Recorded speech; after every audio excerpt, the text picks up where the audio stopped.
Testing, testing. There we go.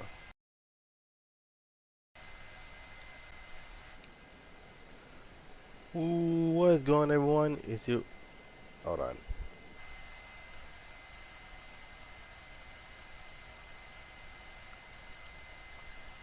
There you go. What's going on, everyone? It's your favorite racing Friday role-playing gaming jackal Goddrifter here, and welcome back to another Car Extras Racing livestream. This is livestream number 5, and as you see, I have my S14, but that's not the vehicle I'm going to be using today. Now, as you may know, I didn't finish using the cars I actually managed to complete, so so far I used the Spectre RS, the Carrera 2, the Wanderer L30, the GT 530, the Loki 4M, the Alice GT, and I think the Zismo, and I think that's about it. And due to the fact that we didn't have enough time, we didn't do the Prestigio, the Nomad, the Grace GT, and the Strike GT. So we're gonna add 4 more cars, specifically three more American cars and 1 more Japanese car. So without further ado, cause I forgot how freaking slammed it is.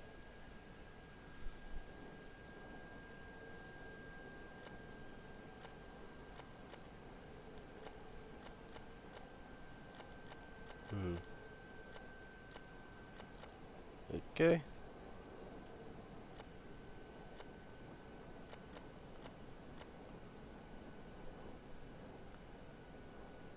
Hmm.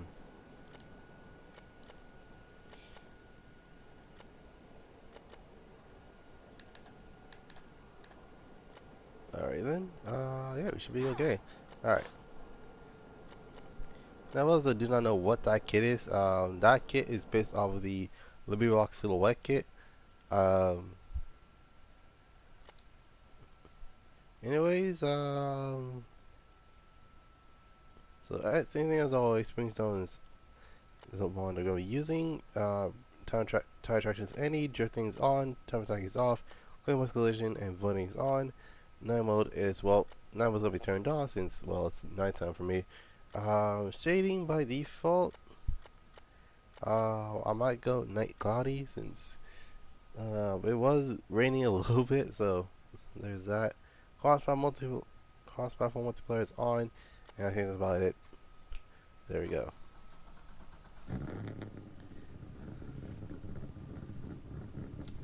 Alright.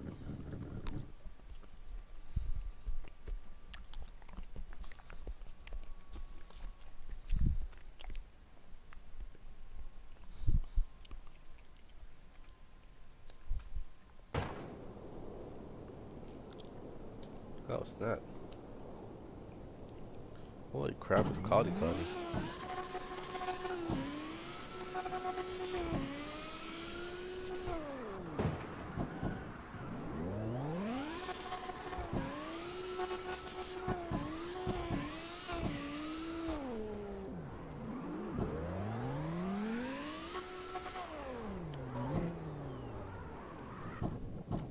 Okay, I can't see what's going on. They switched my controls again. I hate when it does that. Okay.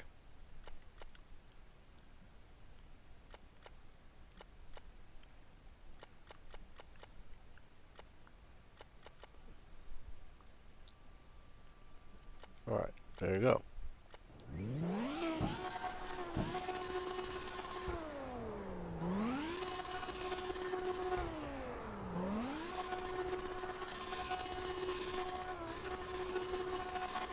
So, in terms of, the thing is, I say upon this without streaming earlier. I was thinking about either stream or listening to Dead by Daylight. Um, but the thing is, I had no experience with Dead by Daylight. If you actually saw me playing that mess for Halloween, but yeah, that did not work. That did not go so well. That's what I can say. That's what I can say for now. Um,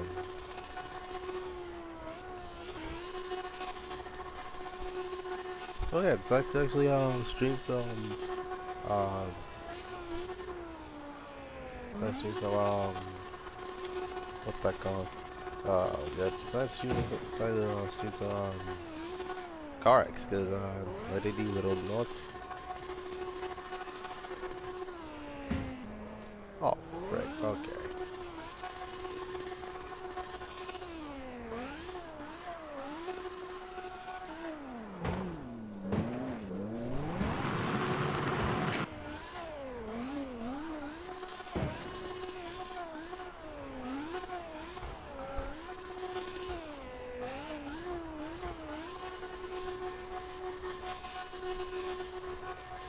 Alright, not to mention due to the fact that well, for the most part, in the coming in the coming weeks, um, I'm going to be talking about a whole lot about Needs to Be Unbound, Needs to Be Unbound, and the Cards game, which is quite interesting, to say the least. Oh, excuse me. Now, it's like, oh yeah, so so yeah, the article came and it was all about the customization, and it is confirmed that you can actually turn off the effects if you actually don't want to. In fact, you can actually just leave them off in the first place. But here's the thing: the effects didn't bother me that much.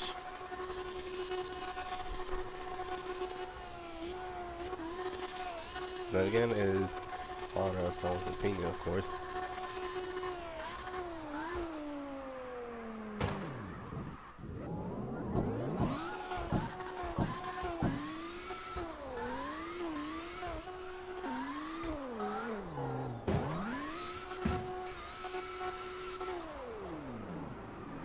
So that was the option now.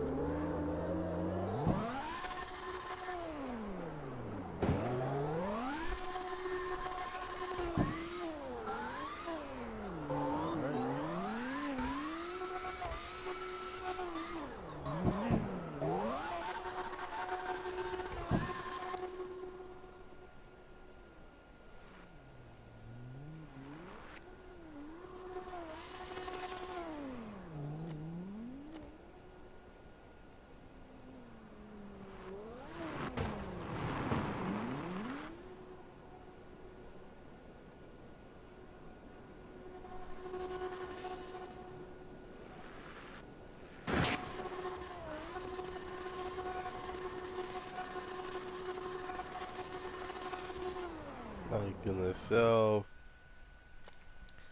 I hate when the game does this. I wasn't wondering what the game actually does. It's the fact that, well, for one, they keep on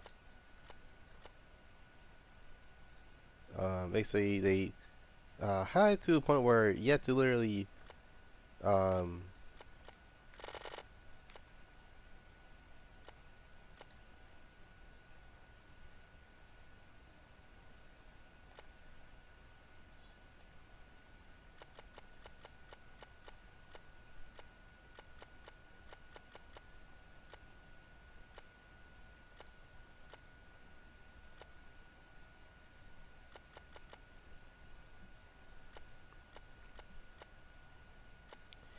all right.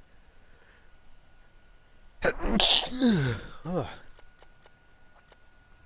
my goodness. Anyway,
This is the this is the coming weeks of the Need for Speed game that unfortunately I won't be able to attend on day one. Um, I'm actually just gonna explain the era of actually the ones like and well the oldies usually will call it the first era. The majority of us that grew up in the second era don't, and then there are the gamers that grew up with the third era, fourth era, or fifth era. Um, Now you can tell which era it is just by the lettering alone.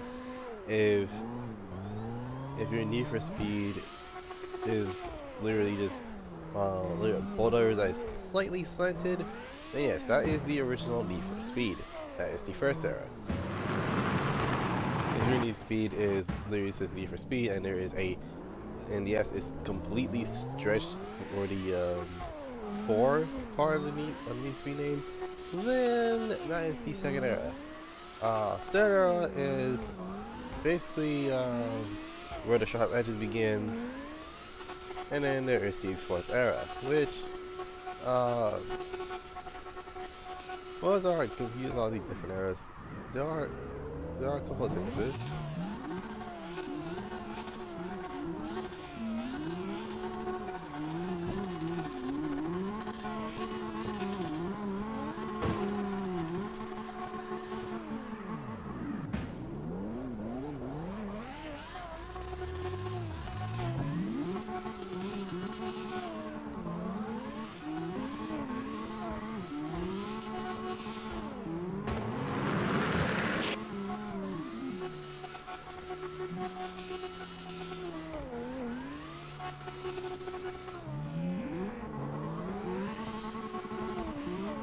Oh my god, come on.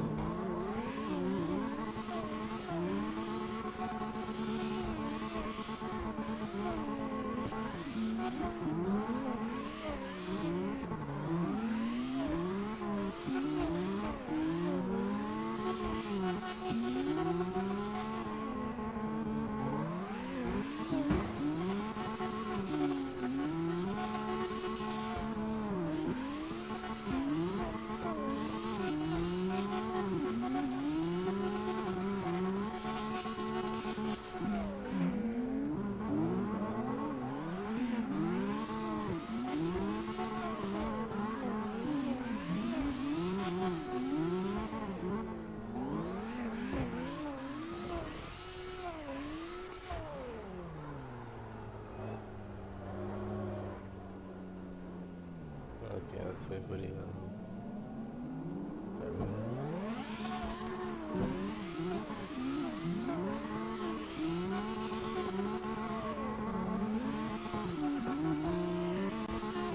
Oh god, what the heck?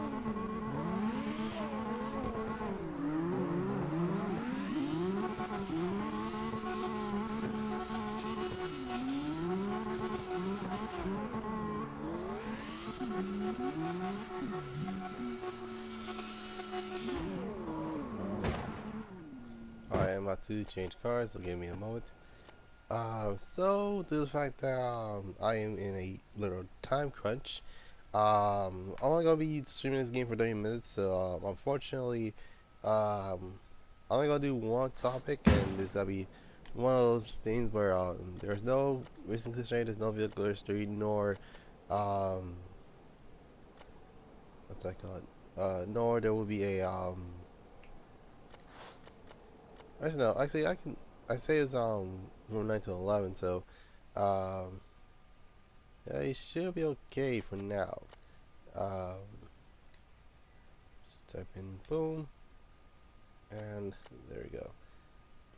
Now, what was I? Oh yeah. So in terms of,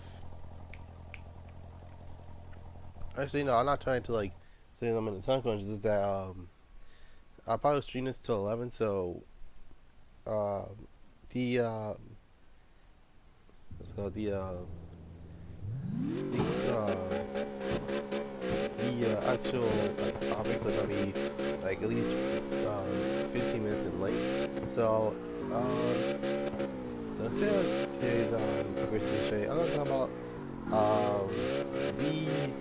Well, the one that actually, the era actually, that most people do know actually existed, and that is the first era of the Need for Speed games.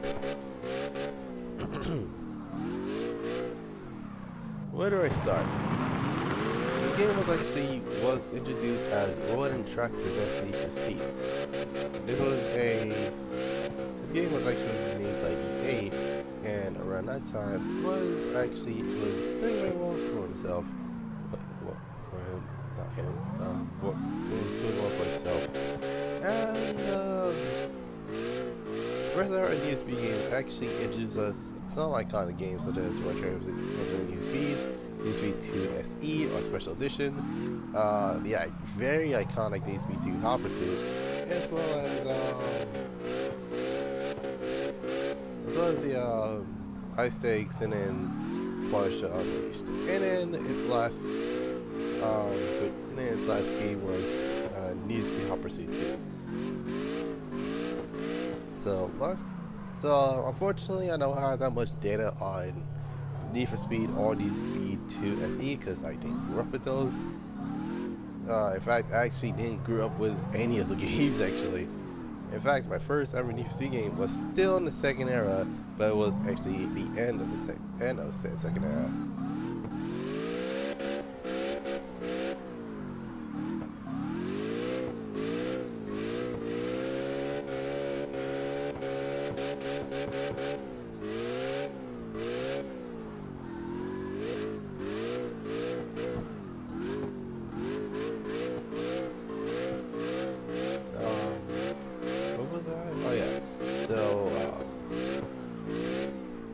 In terms of the first era Need for Speed,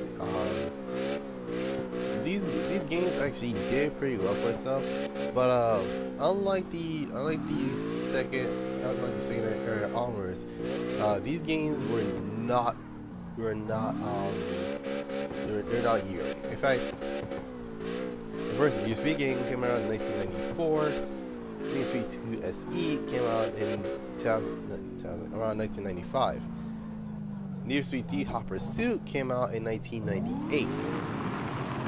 And along with a few spin-offs such as V-Rally and everything else.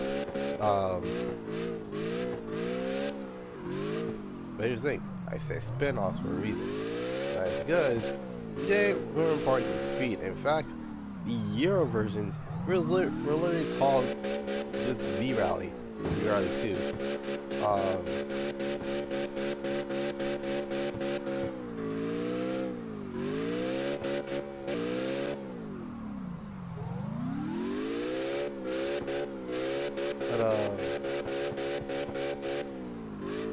Yeah, for the most part, the majority of the cars in the first Need for Speed, because this is mainly stock vehicles, and not to mention the cars themselves they're very iconic to this day, ironically. But at the same time, for the most part, it is very interesting to say the least.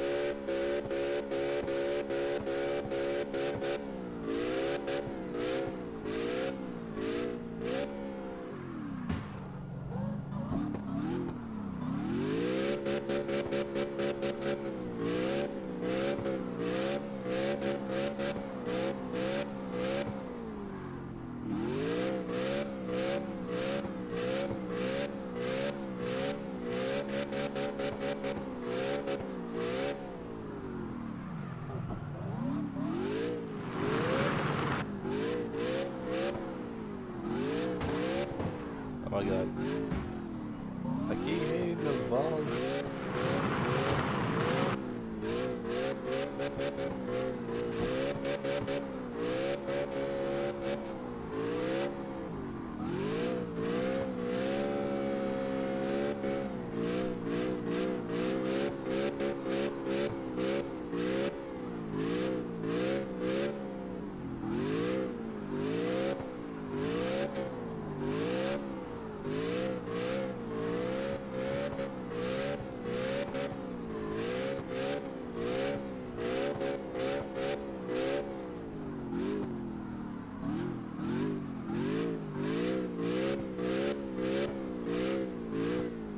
Oh god.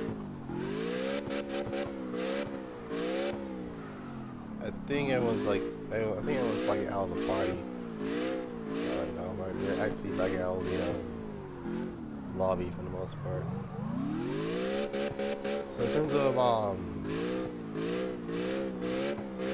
so the majority of the vehicles consist of mostly sim cars for the first era Need for Speed, which that is what most of the actual players of said the first era Need for Speed games actually had. Uh, Some cars actually stand out, like the Coon cars, the Diablo, the RX-70, NSX, 4GT90, etc. These cars are more than likely uncustomizables, the fact that, well, licensing, of course. And not to mention around that time, there weren't such a market for cars like these. Unless you're Tokyo Streamer. Excuse me. Unless you're a Tokyo Stream Racer. Now, yeah, the first era Need Speed actually didn't have that much of customization. Well, unless you met Motor City Online. Now, for those who wondering, Motor City Online is basically takes place in the past, and well, not in the past, but it's basically takes place in a fictional Detroit-esque type city. Uh, and the main cars are normally classic muscle cars such as Mustangs, Camaros, Chevelles, Novas, Roadrunners, 57 Chevys, 55 Chevys, along with El Caminos, El Rancheros, Gran Torinos. There are a lot. There are a lot of muscle cars, and the only model car you had, like you can say, that were in the game was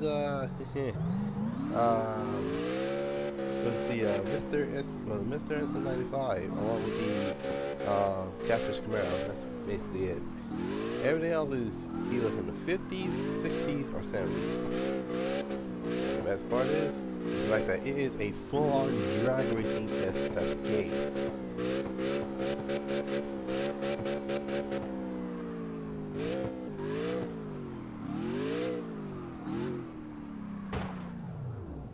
Boy, I don't mind. Actually, this is very interesting.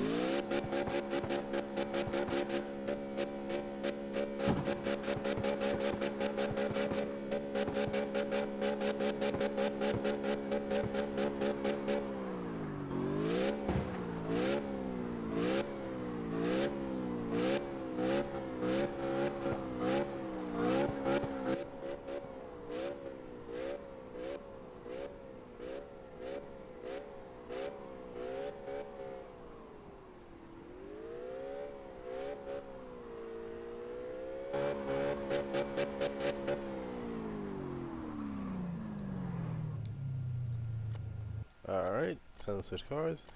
So yeah, Need for Speed 3 introduced police chases in the first ever in a long while, because Need for Speed 2 didn't featured cops, and Need for Speed 3 Hot Pursuit actually did. In fact, the game was so iconic that I kid you not, Need for Speed Most Wanted in 2012 count that as well, add that as one of the iconic cars you can actually get in the game. Like, no joke.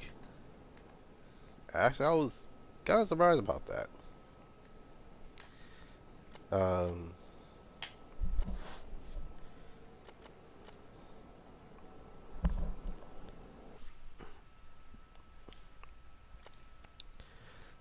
Alright,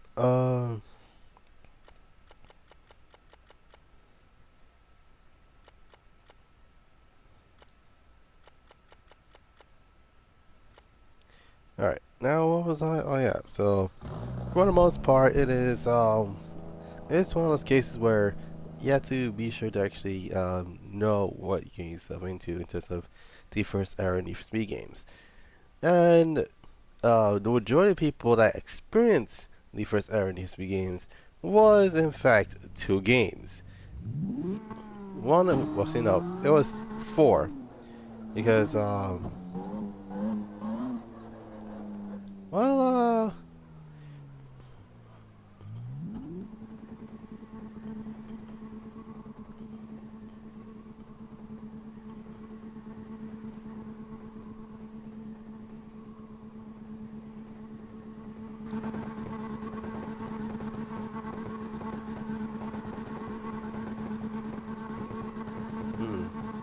what was I say? Oh yeah. So in terms of in terms of the four games that actually that was iconic. One of which was Need for Speed 3 Hot Pursuit, Need for Speed High Stakes, Need for Speed Porsche Unleashed slash Porsche 2000, and last but certainly not least, Need for Speed Hot Pursuit 2. Those four cars, no, okay, so those four games are probably the only reason why a lot of people got into Need for Speed. And it's because of how iconic and how literally crazy the cars are, and I'm gonna say guns.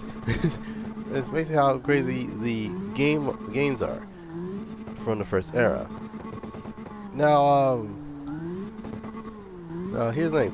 When I stream this again, I probably will talk about everyone's childhood dream, aka the second era of Need for Speed. So, be prepared for that. So yeah, that is my the end of my first discussion of the first era Need for Speed games. Which, for those wondering, no, it's not where Underground and Underground 2 is. It is essentially Rolling Track presents Need for Speed, Need for Speed 2 SE, Need for Speed 3 Hot Pursuit, Need for Speed High Stakes, Need for Speed Porsche Unleashed, and last but not least, Need for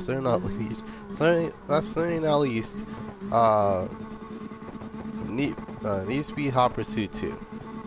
And you can tell by which area it is just by the font of the lettering.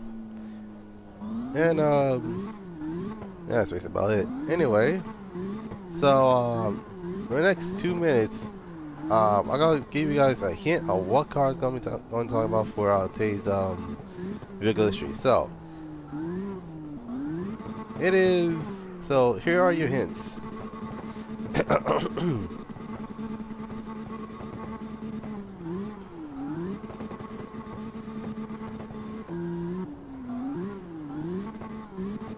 This car featured a rotary engine. Wait, no, actually, my bad. Huh.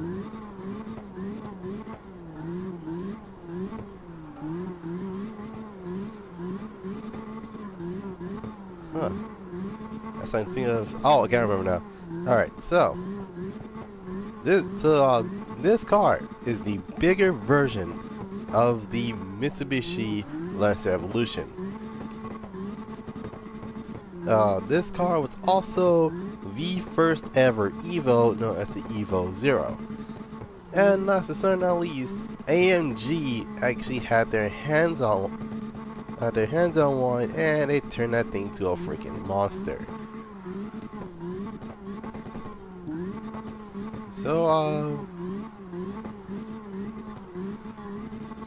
Yeah, those are your hints. Oh, and not to mention, the last hit is that, unfortunately, that car along with the Eclipse actually discontinued in around 2012. So,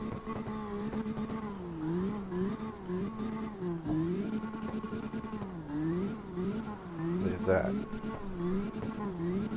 You got it? So, yeah, today's vehicle history, we're gonna be taking a look at the Mitsubishi Galant. Alright, so where do we begin with this car? This car was a mid-sized sedan around the 1970s, and due to the fact that rally was a thing, they entered the Galant. Well, they didn't enter the Galant. They entered the original Lancer in the rally, but it didn't do so well. Well, it's like, no, scratch that. Scratch that. It didn't do so well. That thing actually won at least 4 times per season. But it was until well, it's until grid regulations that they need to switch to a more powerful variant of the vehicle. Oh god!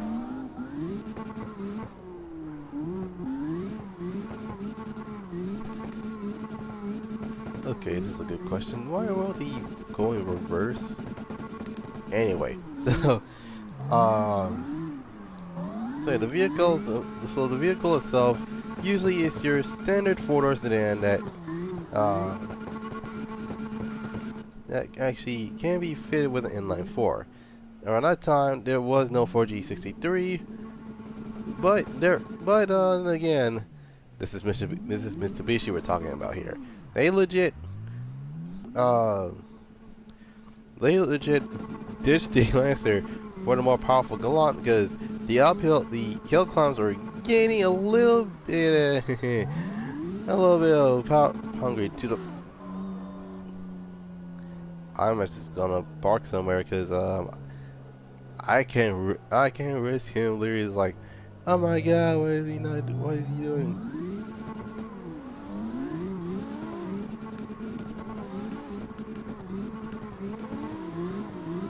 Now what was I? Oh yeah. So in terms of the Galant actually was Mitsubishi's first mid-sized sedan that he took to rally. And the car not only was equipped with all-wheel drive, but also equipped with the legendary 4G63T. Basically an inline 4 that was 2 liters. And it made around, well, to be completely honest, 260 horsepower. Keep in mind, this was in the 19 freaking 80s. The 80s, and the 80s wasn't so kind to drivers. Well, around the 1980s. Not as much as the 1970s though. So there's that. And also around that time, Subaru just ditched their they didn't even ditch it. They actually used their mid-size sedan known as the Legacy. And then in probably more than a few years, the courses were getting a bit tighter. It's to the point where they don't want their cars to get stuck. So they decided to actually switch back to the Impreza and the Mitsubishi Lancer Evolution, or the Evo for short. Anyway, so I was wondering what I mean by the Evo Zero. Yeah, the Galant was literally the first Evo. It was, except for the moment where it actually was the first Evo, because right after, because I'll do the homologations, let's see, Mitsubishi and everyone else actually make 5,000 examples. So yeah, it's basically one of those. And well, unlike NASCAR, which usually is like race on Sundays, sells on Monday, usually it's kind of like that for the most part. But yeah, around the 1990s, it went through 2 redesigns. One of which was where the AMG guys come in, and they legit made that thing into a freaking monster. So yeah, it has double the power, and not to mention it also had a bigger turbo, a better exhaust, better gearing, and did I mention the car came in black? Like, no joke, AMG legit just made this thing into a full-blown monster. It was to the point where I think either Subaru or Mercedes was like, no, tune my cars instead. It's like, okay, we might as well tune your cars. Sorry, Mitsubishi. Like, oh, don't worry about it. We got Rally-R anyways. But yeah, it was It was very interesting to say the least. Now, we are going to talk about the second variant, which is actually my favorite look of the Galant. And this variant of the Galant is very aggressive. It has, well, for those that are wondering what the look the Evo 10 came from, well, you can sing basically the 93 to 97 Mitsubishi Galant for that. Because it was aggressive as heck. Like, no joke. The vehicle itself was very aggressive looking, and not to mention, the car had two different engines. One of which was the gorgeous 4G63, and the other one is a 2.8 liter V6? Or yeah, that's the 3 liter V6, my bad. And that's from the 3000 GT that actually came out around that year. And yeah, it was very interesting to say the least. And also keep in mind, this is the 2000 GT I'm like speaking of was the second second generation of that. So there's that. And then tragedy hit. The freaking Galant gotten bigger. In fact, it got so big that it was actually considered a full-size sedan. Which, keep in mind back then, the Galant was a little bit smaller back then. It was considered a mid-size sedan because it was bigger than the Evo, and as well as the Mirage Asti, which is basically a Mitsubishi Mirage, but as a coupe and a legit, figuratively and literally look like a Lancer Evolution, but with two doors. So can you blame us for that?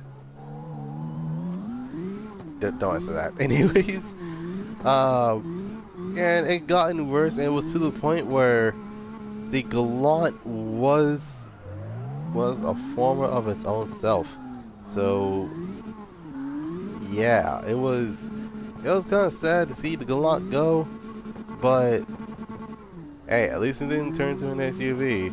Freaking Mitsubishi. Anyways, so yeah, long story short, in conclusion, the Mitsubishi Galant was a car that actually surprised us and have us mourned due to the fact that Mitsubishi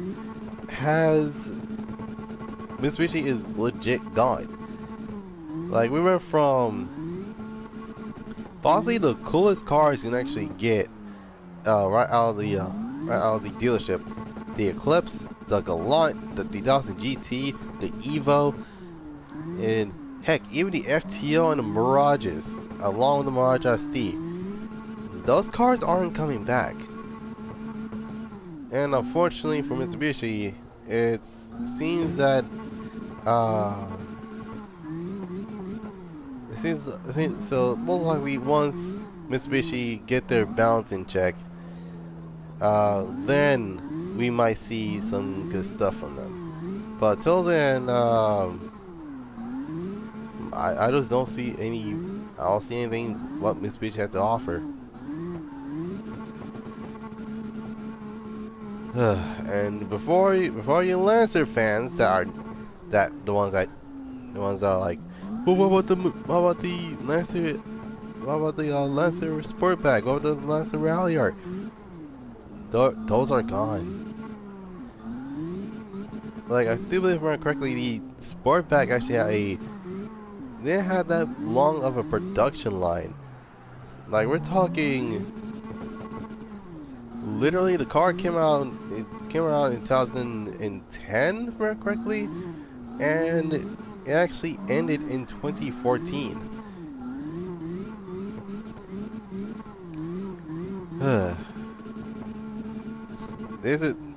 That's basically heartbreaking right there.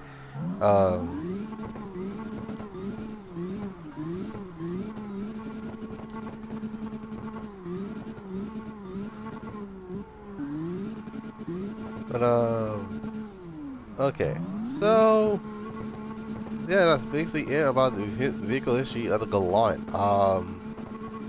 So I still have Oh yeah, I actually need to switch cars. Switch cars? Switch cars, I meant to say. Um. Oh, Jesus. Okay.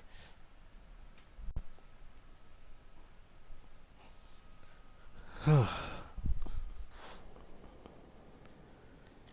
yeah, it is one of those moments where you actually will look at it like, oh snap, I didn't realize didn't realize that clowns were that cool. They were that cool. Um,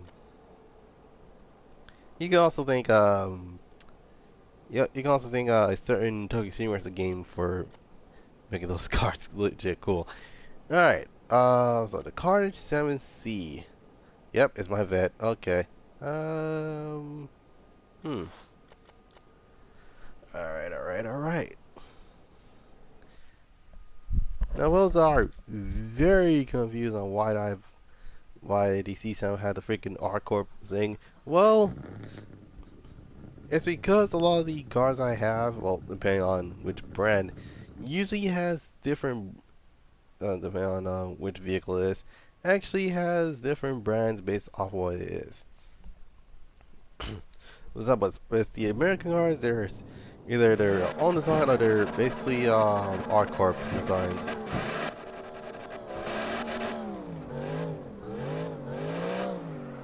Oh my god.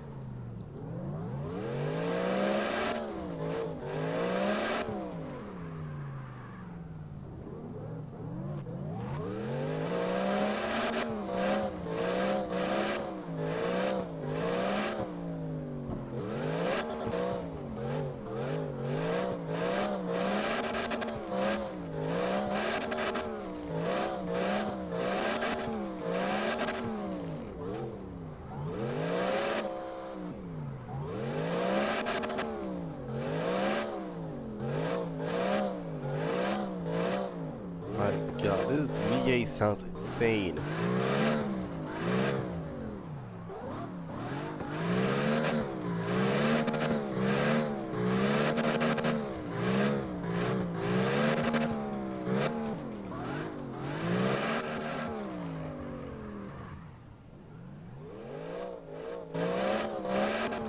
My goodness, this thing is very interesting. Alright, so in the next 2 minutes, I'm actually going to do a vehicle in a nutshell. And, these might be stereotypes, these may not be stereotypes, you never know.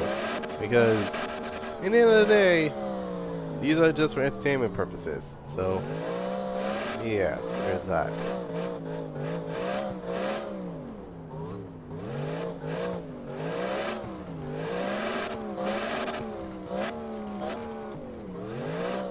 And unlike the vehicle history, I'm not going to give you hints because you never know what I'm going to be talking about. So,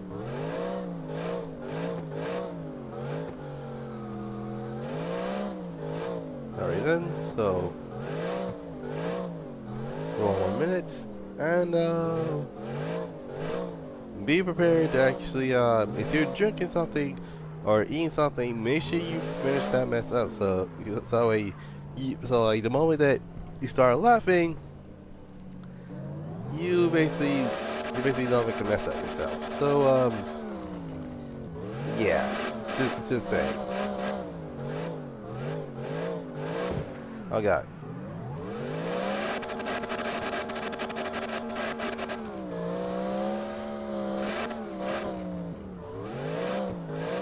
Also, I think this car is too thick.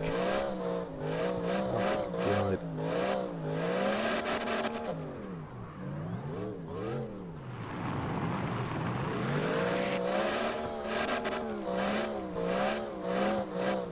And here we go. Alright, so let's say for example you're a teenager and you actually decide to actually save up your money and you literally just got your license. So what your choices will be? Well, how about that 1,000 horsepower Supra that you want in your dreams? Well, unfortunately that's not gonna happen because there's no such thing as a 1,000 horsepower Supra unless you built the thing. Well, okay, so what's my best option? Well, you can get an IS, A Lexus? Nah, I'm good. An SC? An SC? Wait, what's an SC? It's a Lexus, but it has the same chassis as a Supra. Oh! Okay. So, okay, what else? Well, there's also, that, that thing right there. The boxy car? Okay, you know what? Forget it. I'm just gonna grab Civic. Are you sure you want a Civic? Yeah, I want a Civic. Are you absolutely sure? Yeah, why? What's wrong with it? Well, those cars are known to get stolen. Okay, so XP, XP. Alright, so have you had that moment where you go into a car show, a car lot, or a car meet? You actually wanted to see something that you haven't seen before, and in the corner of your eye, you notice something weird. A box on 4 wheels, and it is completely custom to the point where you don't even realize what car it is. That's right, meet the Scion family. So, yeah, for the most part, the Scion family is probably one of those cars that you end up buying because of, well, 2 things. 1, reliability. 2, the aftermarket is absolutely insane for what the heck you can actually do to these cars. I'm not joking. If you look through these Scion shows, you probably will realize how different each of those cars are.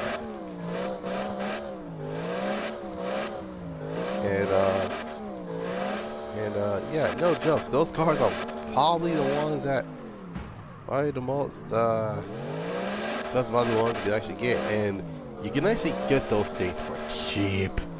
And by cheap, I meant we're talking cheap. Like heck, it could at least, let's see, here's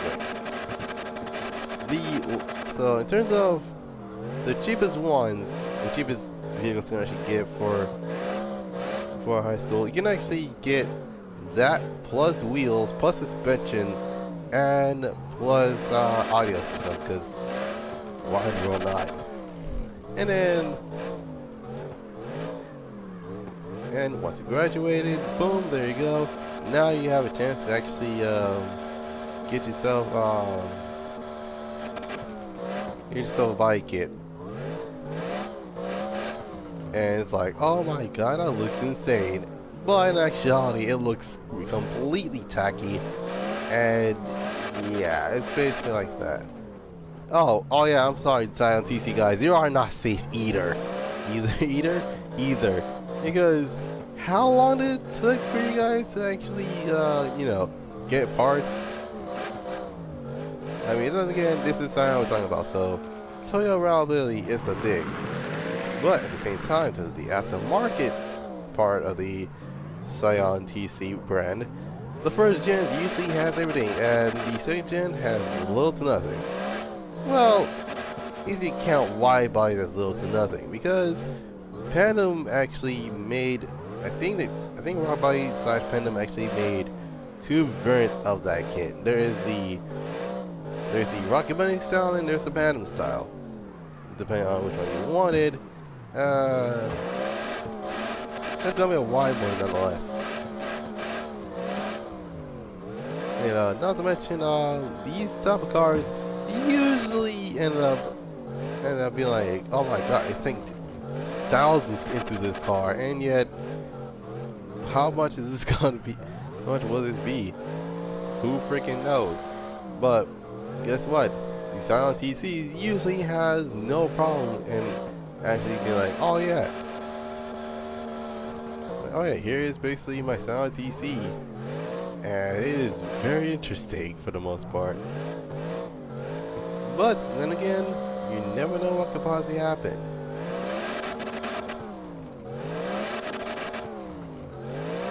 But then again, who knows? Oh yeah. Oh wait. What about the XA and the XD? Well, let me explain the XA. The XA was actually the second vehicle that they produced, not TC, because here's the thing.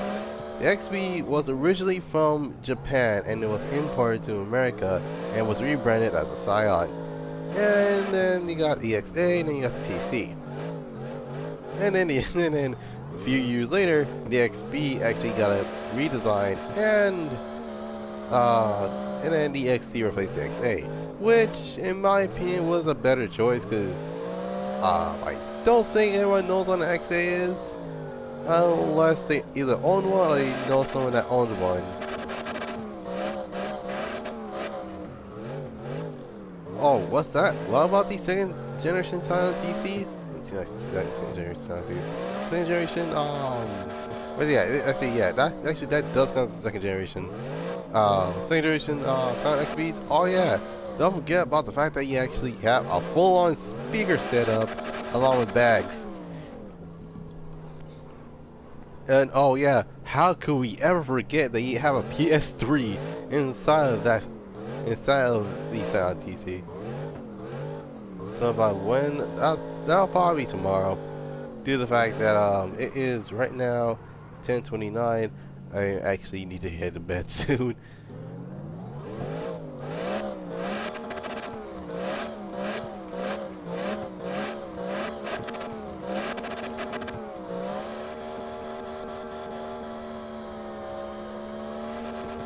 Oh my goodness. What was I? Oh yeah. Oh yeah, that ain't just it. The PS3 and the Xbox 360 that you had in the TC, Sonic XPs. Oh yeah, don't forget that you had those attached inside the tiny screens that are in the back of the headrest. Good riddance.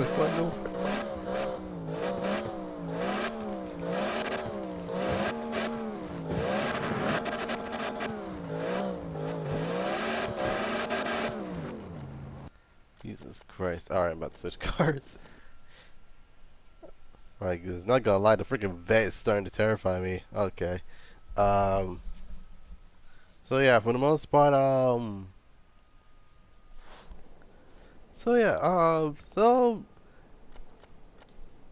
yeah, that's usually, oh wait a minute, how can I forget about the other two? The freaking Scion IQ and the Scion FRS. Oh yeah, you guys are not safe either. Now, for those that are really confused about what the heck is a Scion IQ, it's an attempt to actually compete against, well, ever a smart car. Yeah, that smart car. Anyways, let's just say that the vehicles themselves are very interesting to say the least. And not to mention due to the fact that the car can only see two people, it's no wonder why the vehicle did not do so well. Just saying. Anyways, and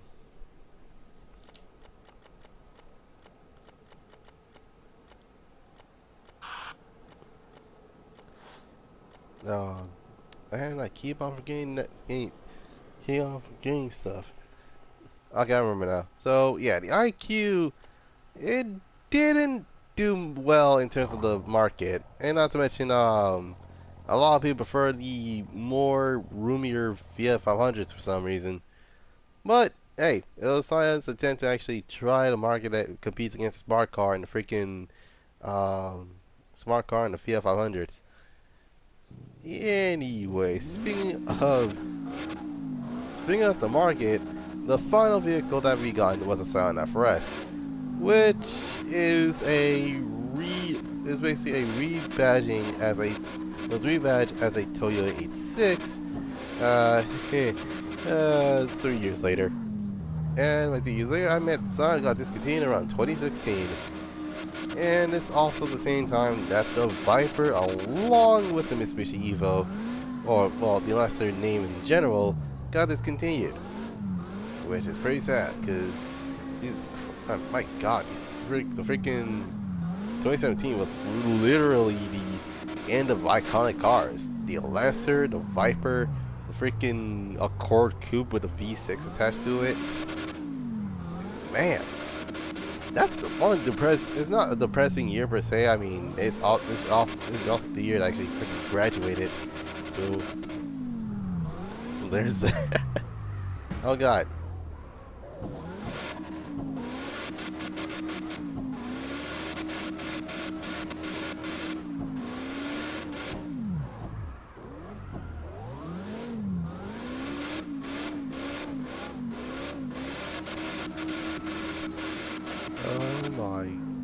god, the Viper is friggin' insane.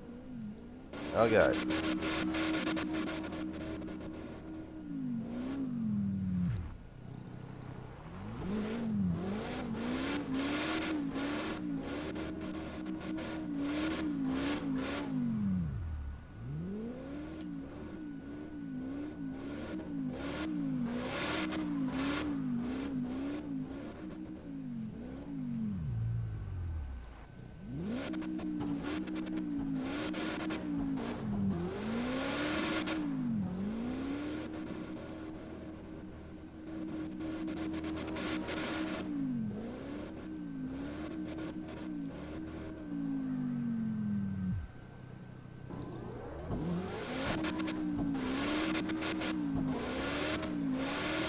Alright.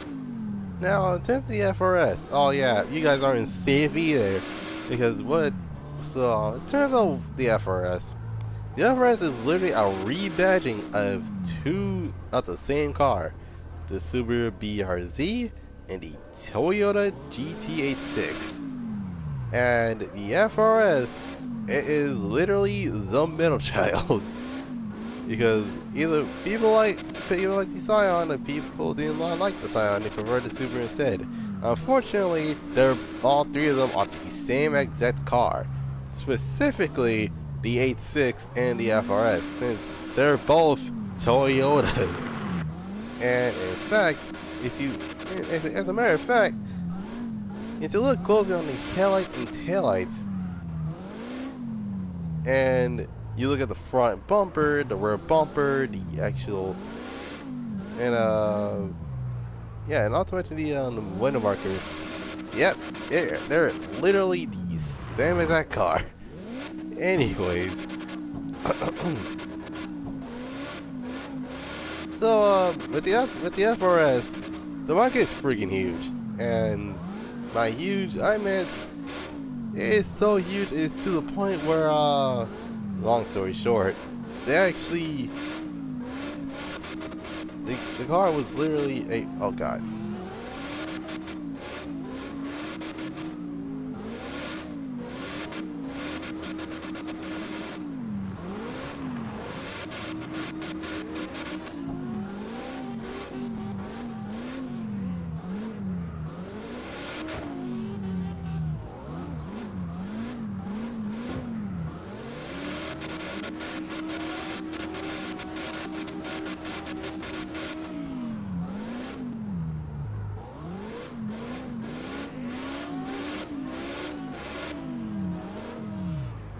Oh my god.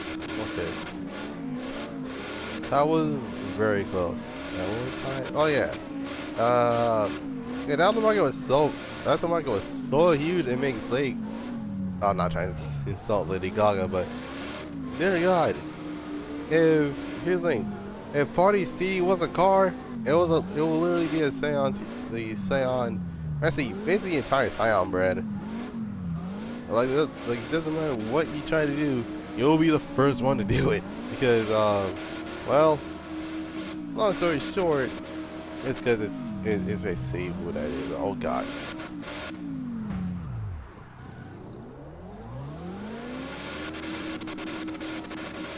37. Alright, I am actually going to switch cars because, yeah, Viper is cool, but like the Corvette, that mess freaking terrifies me. And I don't know if I can actually get to the rest of the cars because in terms of the vehicle, how many vehicles left, it is literally the Grace GT, the Shark GT, the Patron, and I think the Space Knight. I think that's about it.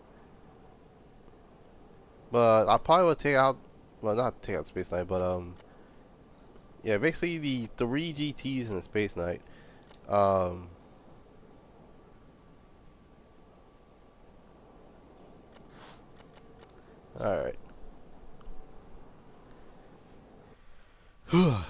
And yeah, that's about it. That is basically a vehicle, well, a brand in a nutshell. That's basically what I can say for sure.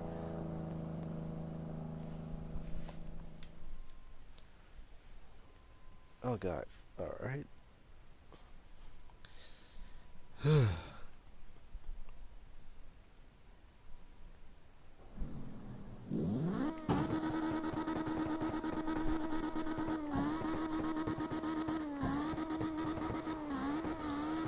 And I'm having Wi-Fi issues. Interesting.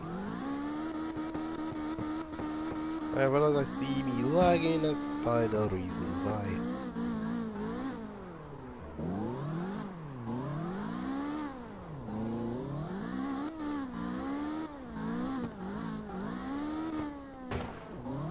Now, funny enough, we actually do, I see scratch that, I don't think we have a Yaris.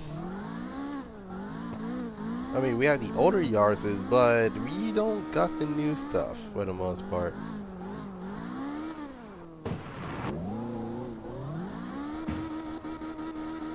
That's one thing that we don't have. We don't have, it is one thing I can say for certain. It's the fact that we don't have, well, Jack Dilly Squad for the most part. In terms of the good Toyota vehicles. We're getting the GR Corolla, but the thing is we don't got the GR Yaris. And yeah, that's another thing. Oh yeah, oh yeah. How could I forget about the two most important cars of them all? The Scion IA and the Scion IM. So, what the heck are those two cars?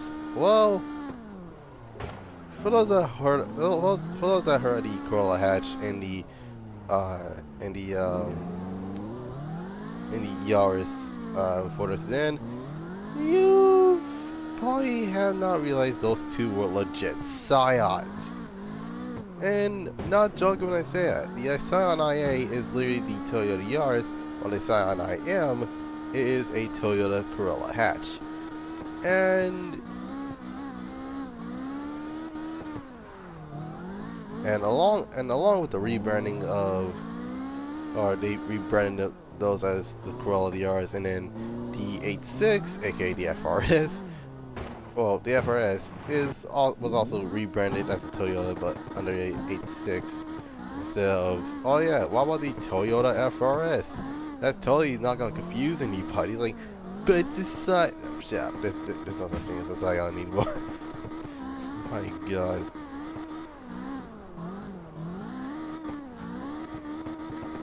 But then again, I actually do have a good question. Did the Scion IA and the Scion IM actually have good aftermarket support? Because I know for certain that the IM has, but I don't believe the Yaris does. Well, the IA doesn't. I think. I don't know. It was a weird vehicle to say the least.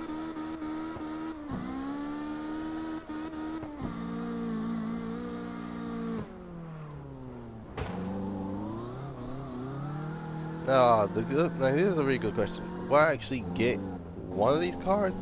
Heck yeah! Why the heck not? Okay, first and foremost, if you actually sat in a Scion XB, you probably wouldn't realize how freaking roomy the car is until you figured, wait a minute, this thing is a full-on box car. How in the world is it able to fit someone that's legit like 6'4", for example, and didn't need to actually make room? It's like, well, it's a Scion XB. What do you expect for it to be? And not to mention, like, a lot of people look short in those cars. I'm like, what in the heck? Like, is it because is the seat too high? Is the seat too low for the vehicle it is?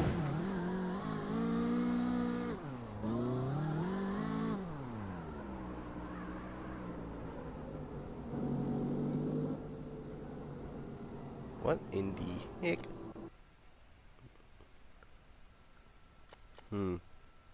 Alright, but switch cars. Anyways.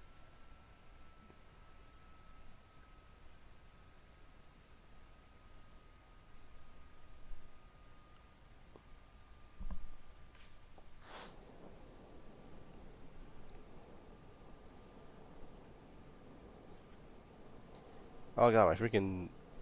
Okay. Alright, let's see. Sometimes it's 10:43. So I think I'll do this is what I'm gonna do. I'm gonna do the Shark GT. I said I might go through all the vehicles in 2 laps. 2 laps for each car. So Shark GT will get 2, Painter GT will get 2, and then the Space Knight will get 2. Um, and then next time I'll probably do some Class 4 cars actually. Because why not? Anyways, we're it now in the Stance Stance Boy 5 series, and that thing's an M5. I hate to tell you this, but that thing is figuratively and literally a BMW M5. And well, that know your M5s, you probably know that that generation actually was equipped with a freaking V10.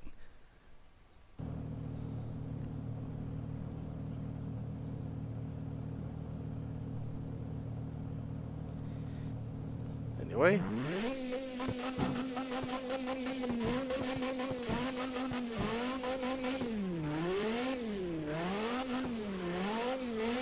Well, unless it's a 528 or a 530i, which I was wondering, those two actually came with inline sixes originally.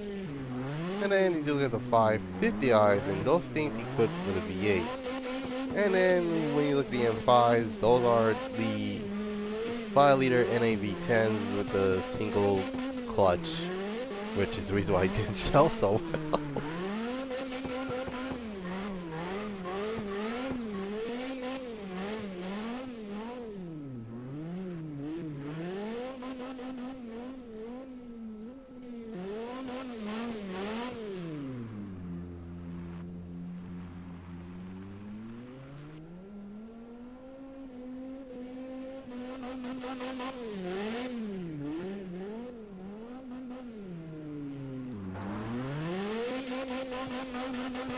Like backwards, and then there's mega backwards, and then there's literally trying to do the best you can to pull off a backwards entry, but then it's like just lost.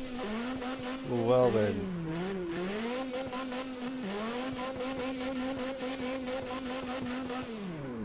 Oh god.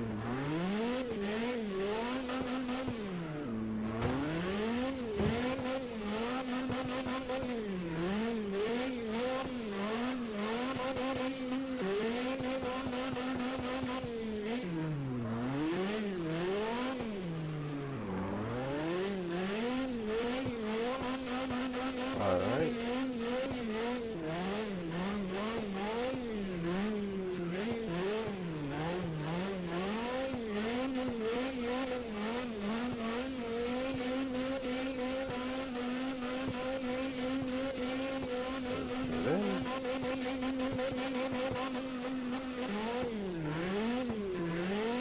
Okay, that's lap 1. Oh god.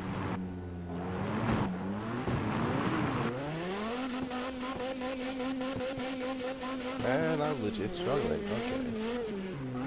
Keep in mind, it's been a while since I actually legit drifted the M5. And this is normally a show car.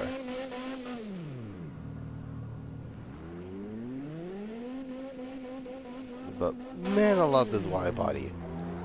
It's actually one of the. I think it's basically one of the few cars that actually picked the molded kit instead of really just letting it as bolted on. Cough, cough, 86, cough, cough, GTR, cough, cough, ARCs. Cough, cough, freaking Nissan DRZ-X, cough, cough, 350Z, cough, cough. Like, geez, how many bolted body kits do you have? Yes. that's basically most appropriate answer to ask someone. It's like, how many bolted kits you have? Yes. It's simple. It's down to the line, and not to mention, it's a really simple answer.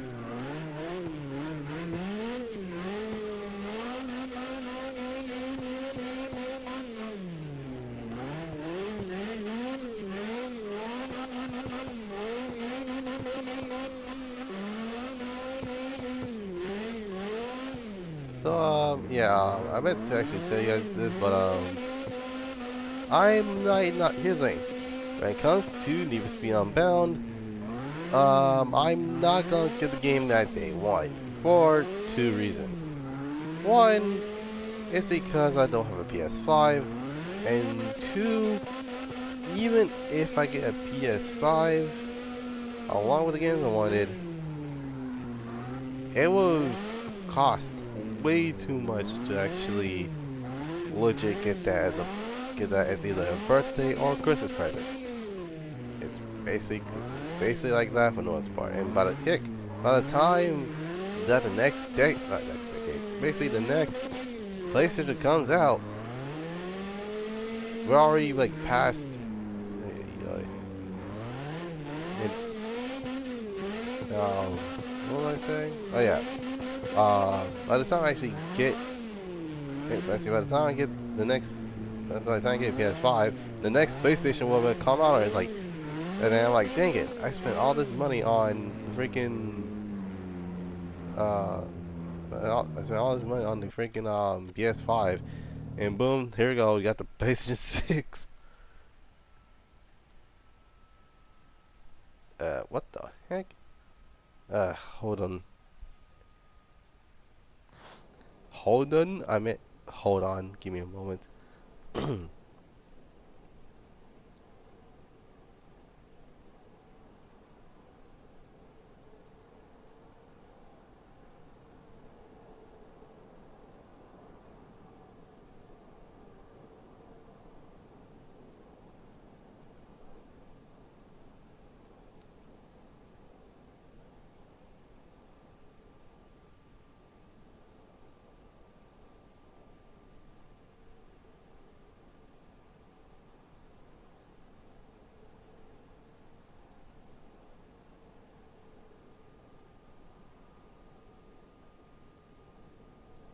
Hmm.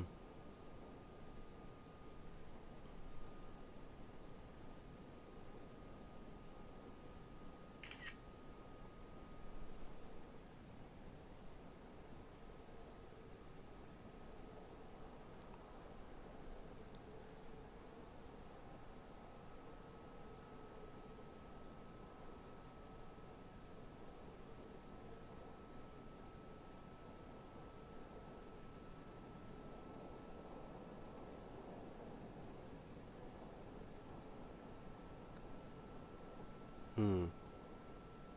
Actually, hold on. Is this Spanish? Hold on. Give me a moment. Give me a moment. Egg.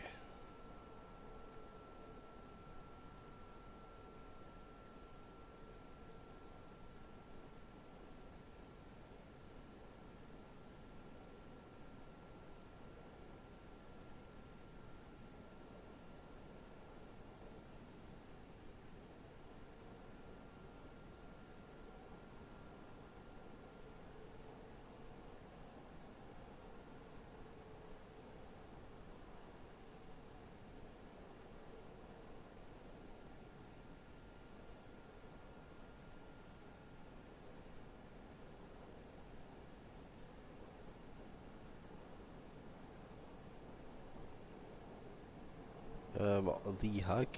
Not that type of person, no. My apologies. Anyways, um, okay. So, do our time 10:52. Oh, great. So we had to hurry and actually do this. And yes, AMG GTR is no longer green, but it's your standard Mercedes-Benz yellow. So there's that, and it's convertible because it doesn't love a convertible Benz. Wow, still.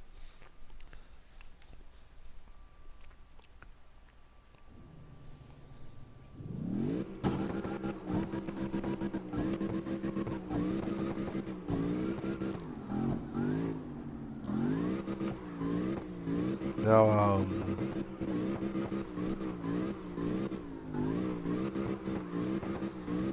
yeah, like I said, I won't, by the time I get, and then again, it would have been a friggin' miracle if like if literally the chip shortage actually has come to an end. It's like, yes, we finally can actually get a PS5 the regular way, and not get bombarded like Jesus freaking Christ. But it's like, oh yeah, you gonna get a PS5? Yeah. It's like how? Like I'm going to do the old-fashioned way, just going to the store and just get it. This is basically what it is. But my goodness, that's basically a terrible idea on Sony's part. Like, if you think about it, like for example, let's say like you're like normally when you come to a game store or your GameStop, you actually get, and this is actually your first time ever getting yourself a system from said store, and you probably gonna wonder, should I get it new or should I get it used? Basically, a long story short is you don't have the cash to buy the new console, then try get one that's either pre-owned or refurbished. I had no idea what Here's the thing: refurbished is actually just clean it up for the new owner. But if that's the case, then yeah, just like no, thank you. We'll go somewhere else. And here's the thing: wasn't wondering. That's how I got my new PS3. Actually, one of the years of me going into the store and legit the fact that some stores were legit closed. Keep in mind,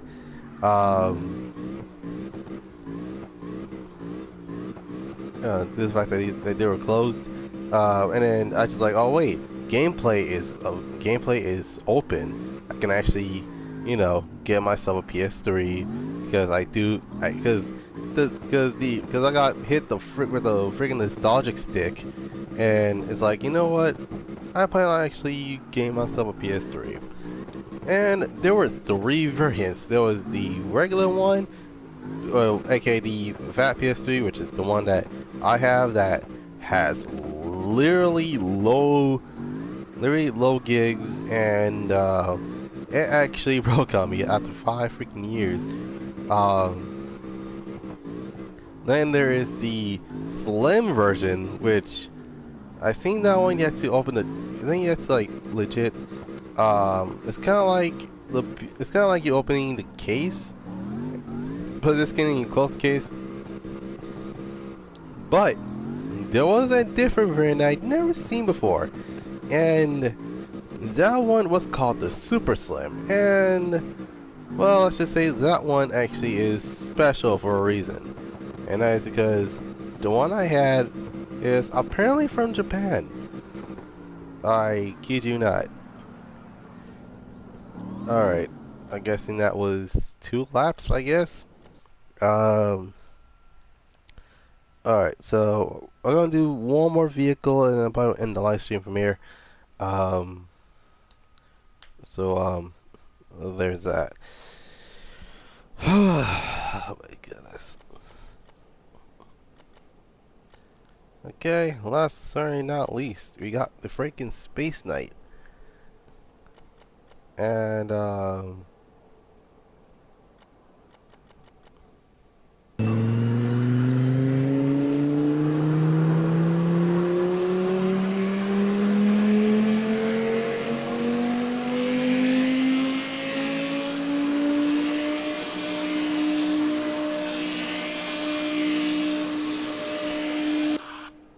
there you go, cotton candy pink. That's basically what it is. Anyways.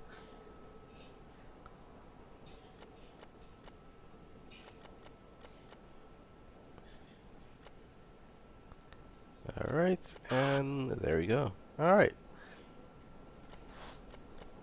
Now we can move on to the final vehicle. And Jesus Christ, it's 10:58.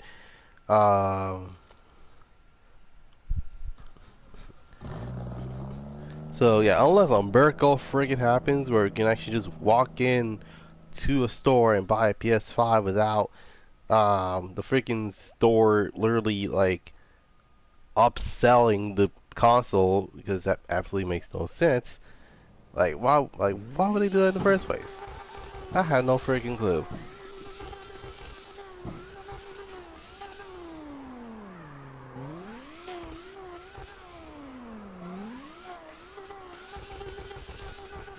Oh, and speaking of which, Cogs is finally actually is working on an update where they actually changed the physics, which this would change everything because you never know what could possibly happen.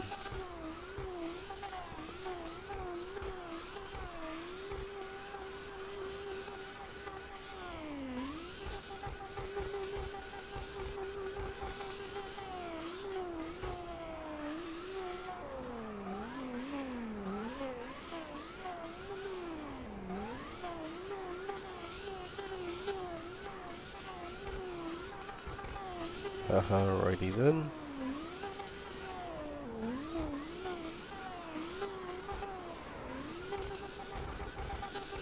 Alright, so we finally getting somewhere with the LFA. And keep in mind, this car was the most expensive car in the entire game. I am not joking when I say that. Well, probably asking, wait, why is it so expensive then? Like, because the car's freaking $1 million, and yeah, it's basically how much that car legit costs. It legit costs, I kid you not, $1 million friggin' dollars. Keep in mind that is literally twice the price of the original vehicle.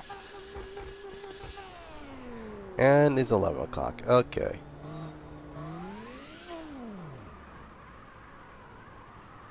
So yeah, that will be it for now. Um, I apologize for streaming this game so late, but yeah, without any further ado, I hope you guys enjoy this live stream. Leave a like, subscribe, comment down below you want to see next. Make sure you hit the bell notification to be notified all new stuff coming to the channel. You can follow my Instagram at Goddrifter27 Productions. You can follow me on Twitter at G247S. And lots of certain not least, you can check out and jump to Discord at Gotcha's Garage Museum, which is also in the description down below.